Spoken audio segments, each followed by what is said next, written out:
everyone, welcome to Mind Review. I am साक्षी कौशिक। तो जैसा कि आप सब लोग जानते हैं कि मैं हर सैटरडे एंड ट्यूसडे एक नए वीडियो के साथ आती हूँ, तो वैसे ही आज 1 वीक के छोटे से ब्रेक के बाद मैं वापस आ चुकी हूँ एक नए वीडियो के साथ, जो कि है सोशल साइकोलॉजी का टॉपिक है सोशल परसेप्शन। सोशल परसेप्शन पे मैं पहले भी काफ़ी सारी वीडियोस रिकॉर्ड करके अपने चैनल पर डाल चुकी हूँ। तो अगर आप लोगों ने अभी तक वो वीडियोस नहीं देखी है जिसमें हमने काफ़ी सारी थ्योरीज ऑफ एट्रीब्यूशन जैसे कि Heider naive theory, correspondent inference theory, social perception क्या होता है, इम्प्रेशन फॉर्मेशन, इम्प्रेशन मैनेजमेंट, इन सब के बारे में मैंने बात की है उन वीडियोज़ में। तो प्लीज़ मेक श्योर कि आप लोग वो वीडियोज़ ज़रूर देखें। अगर आपने नहीं देखी है तो मैंने उन वीडियोस की लिंक जो है नीचे डिस्क्रिप्शन बॉक्स में भी डाल दी है। सो इस वीडियो के साथ देखने के बाद आप वो वीडियोस भी देख लीजिएगा। सो आज हम जो बात करने वाले हैं एक नई थ्योरी ऑफ एट्रीब्यूशन की, जो कि काफ़ी इंपॉर्टेंट थ्योरी है। This theory of attribution that we are going to talk about today is Wiener's attribution theory. तो उसकी थ्योरी से शुरू करने से पहले हम थोड़ा सा ये जान लेते हैं कि थ्योरीज ऑफ एट्रीब्यूशन क्या होता है, राइट। तो थ्योरीज ऑफ एट्रीब्यूशन, जैसे कि आप इस सर्कुलर बॉक्स में देख सकते हैं, it suggest how we explain the causes of behaviours and events. तो कोई भी अगर बिहेवियर हुआ है, कोई भी अगर इवेंट हुआ है, तो उस बिहेवियर या इवेंट का जो कॉजेज है कि ये बिहेवियर क्यों हुआ, ये पर्टिकुलर इवेंट क्यों हुआ, उसके कॉजेज को कैसे एक्सप्लेन करना है, किससे हमें पता लगता है, थ्योरीज ऑफ एट्रीब्यूशन के through, right. So let us now begin with winners attribution theory, जो कि काफ़ी ज़्यादा इंपॉर्टेंट थ्योरी है। सो प्लीज़ मेक श्योर आप ये वीडियो एंड तक ज़रूर देखें। सो वाइनर की जो एट्रीब्यूशन थ्योरी थी, it focused on the way, आप स्क्रीन पे फोकस कीजिए, it focused on the way people saw their own और other people's success and failures. तो हम सारे देखो ह्यूमन बींग्स हैं, राइट। हम सबकी लाइफ में कभी ना कभी सक्सेस आएगी, कभी ना कभी फेलियर आएगी। बट वाइनर ने किस चीज़ पे फोकस किया था अपनी एट्रीब्यूशन थ्योरी में, कि हम लोग दूसरे लोगों की सक्सेस और फेलियर को, या फिर अपने खुद के सक्सेस और फेलियर को कैसे एट्रीब्यूट करते हैं, कैसे फोकस करते हैं। So how do we attribute हमारी खुद की सक्सेस और फेलियर, और हम दूसरों की सक्सेस और फेलियर को कैसे एक्सप्लेन करते हैं, राइट। तो जनरली ये जो सक्सेस एंड फेलियर की बात हो रही है, ये बात हो रही है अकेडमिक इन्वायरमेंट में, ठीक है। जो पढ़ाई वाला इन्वायरमेंट होता है, अकेडमिक इन्वायरमेंट होता है, उसमें आप सक्सीड कर रहे हो, फेल कर रहे हो, कैसे मार्क्स आ रहे हैं, क्या आ रहा है, उससे रिलेटेड है वाइनर की attribution theory. So having said that, now move on to the second वाला bullet point. People attribute their achievement outcomes to one of the 4 main causes. तो वाइनर ने काफ़ी सारे एक्सपेरिमेंट्स के बाद और अपनी एट्रीब्यूशन थ्योरी में ये बताया है कि जो लोग हैं वो उनके जो अचीवमेंट्स होते हैं, right, every one of us have some और the other achievements in our lives. तो ये जो अचीवमेंट्स होते हैं उनके, वो अपने अचीवमेंट के आउटकम को, कि क्यों अचीवमेंट मिला उनको, उसको इन चारों चीज़ों में से किसी एक चीज़ को एट्रीब्यूट करते हैं। ये जो आप कलरफुल 4 चीज़ें देख रहे हैं, इन चारों कॉजेज में से कोई एक कॉज दे देते हैं अपनी अचीवमेंट को। कोई लोग एबिलिटी दे देते हैं कि मेरे अंदर ऐसी एबिलिटी है जिसकी वजह से I could achieve a particular thing. Some people say that effort था वो रीज़न जिसकी वजह से मैं कोई चीज़ अचीव कर पाई या कर पाया, कि मैंने उसमें एफर्ट डाला था बहुत ज़्यादा। कई लोग टास्क डिफ़िकल्टी पर भी एक्सप्लेन कर देते हैं दैट मे बी जो टास्क है वो ज़्यादा डिफ़िकल्ट था नहीं, इसलिए मैंने अचीवमेंट कर लिया। And there are some people who believe in luck, जो अपना अचीवमेंट आउटकम है वो लक के उसमें एक्सप्लेन करते हैं कि मेरा लक अच्छा था, या फिर किसी और का लक अच्छा था, इसीलिए उस पर्टिकुलर इंसान ने अचीव कर ली कुछ चीज़। सो ये है थोड़ा बहुत वाइनर के एट्रीब्यूशन थ्योरी का इंट्रोडक्शन। आई होप ये आपको क्लियर है। Now let us move forward. अब वाइनर ने 3 कॉजल डायमेंशंस दिया था, right. We will discuss 3 causal dimensions जो वाइनर ने दिया था। बेसिकली ये प्रोबेबल कॉजेज होते हैं जिसको लोग अपने बिहेवियर के साथ एट्रीब्यूट करते हैं, कि कोई बिहेवियर हुआ तो इन कॉजेज की वजह से हो सकता है। तो जो फर्स्ट कॉजल डायमेंशन है that is locus of control, कि जो भी एक्टिविटी थी, जो भी चीज़ थी, वो मेरे कंट्रोल में थी या नहीं थी। तो लोकस ऑफ कंट्रोल क्या है, इंटरनल या फिर external. Internal locus of control can be the ability and the effort, क्योंकि हमारे अंदर कोई टास्क परफॉर्म करने की एबिलिटी है या नहीं है वो तो हमारी इंटरनल होगी। हम कितना एफर्ट पुट इन कर रहे हैं किसी एक्टिविटी में सक्सीड करने के लिए, वो भी इंटरनल होगा। बट एक्सटर्नल चीज़ें क्या हो जाएंगी, टास्क डिफ़िकल्टी, मे बी जो पेपर बन के आया क्वेश्चन पेपर वो ही डिफ़िकल्ट था तो उसमें हमारा कोई रोल नहीं है, राइट। या फिर luck, luck is a factor वो जो कि एक्सटर्नल है, हमारे हाथ में नहीं है, मे बी बैड लक या गुड लक, क्या है हमें नहीं पता, राइट। तो जो फर्स्ट कॉजल डायमेंशन है that is locus of control, that may be internal और एक्सटर्नल। जो सेकंड कॉजल डायमेंशन है वो है स्टेबिलिटी, ठीक है। स्टेबिलिटी में क्या आता है, अनस्टेबल और स्टेबल, यानी कि जो भी मैंने बिहेवियर किया है उसका जो आउटकम है वो स्टेबल है या अनस्टेबल है, राइट।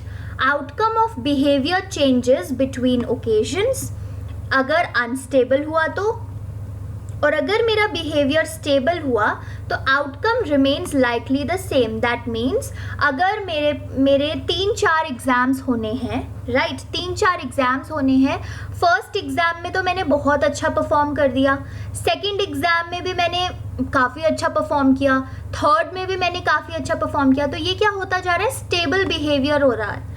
हर एक एक्टिविटी का जो आउटकम है यानी कि जो मेरी परफॉर्मेंस है एग्जाम में वो अच्छी ही हो रही है, ज़्यादातर सेम ही है, मे बी मोस्टली 80s या 90s में ही मेरे मार्क्स आ रहे हैं, रेंज इतनी ही है, उससे एकदम ड्रॉप डाउन नहीं हो रहा।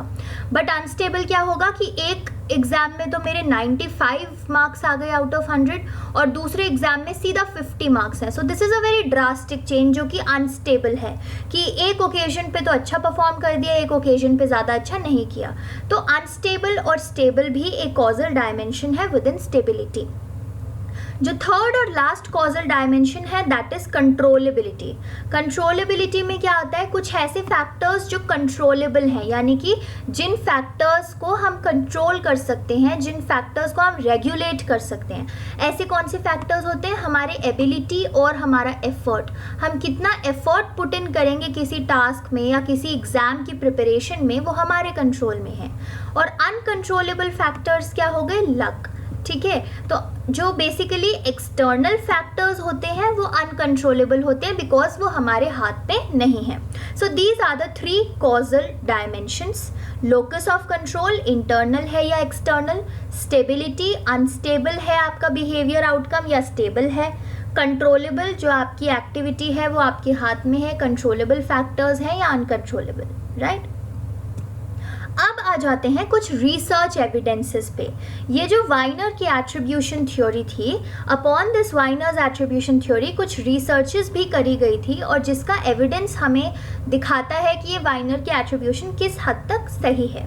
सो रिसर्च एविडेंस में we have a person named Graham in the year of 2004 उन्होंने क्या देखा कि जो स्टूडेंट्स अपने सक्सेस को, राइट, हमने शुरुआत में ये चीज़ डिस्कस की थी कि वाइनर की जो एट्रीब्यूशन थ्योरी है वो एकेडमिक सेटिंग में कामयाब है, राइट, एकेडमिक सेटिंग के रेफरेंस में है।